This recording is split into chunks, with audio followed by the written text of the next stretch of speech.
জুবিন গাৰ্গৰ মৃত্যুৰ পাছত মুক্তি লাভ কৰা প্ৰথমটো গীত কোনটো? অপশ্যন এ ৰৈ ৰৈ বিনালে, অপশ্যন বি মোৰ মন, option C য়ালি, option D Chandni ৰাত। শুদ্ধ উত্তৰটো হৈছে মোৰ মন। মোৰ মন গীতটো কোন চলচ্চিত্ৰৰ অংশ? অনামিকা, ৰৈ ৰৈ বিনালে, চান্দনী ৰাত, শব্দ। উত্তৰটো হৈছে ৰৈ ৰৈ বিনালে।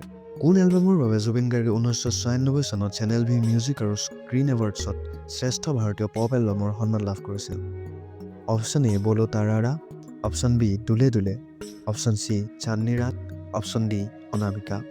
আৰু ইয়াৰ উত্তৰটো হৈছে চান্দনী ৰাত। কোন বছৰত মেঘালয় বিজ্ঞান আৰু প্ৰযুক্তি বিশ্ববিদ্যালয়ে জুবিন গাৰ্গক ডিলিট উপাধি প্ৰদান কৰে? আপোনাৰ অপশ্যনসমূহ হৈছে 2023 বৰ্ষ, 2024 বৰ্ষ, 2025 বৰ্ষ, 2022 বৰ্ষ। উত্তৰটো হৈছে 2024 বৰ্ষ। জুবিন গাৰ্গে কোন ছবিৰ বাবে 2009 চনৰ ৰাষ্ট্ৰীয় চলচ্চিত্ৰ বঁটাত শ্ৰেষ্ঠ সংগীত পৰিচালনাৰ বঁটা লাভ কৰে? আপোনাৰ অপশ্যনসমূহ হৈছে option A echoes of silence, option B Yudhishthir, option C মনমানে না, অপশ্যন ডি য়ালি। আৰু ইয়াৰ শুদ্ধ উত্তৰটো হৈছে ইক'জ অফ চাইলেন্স।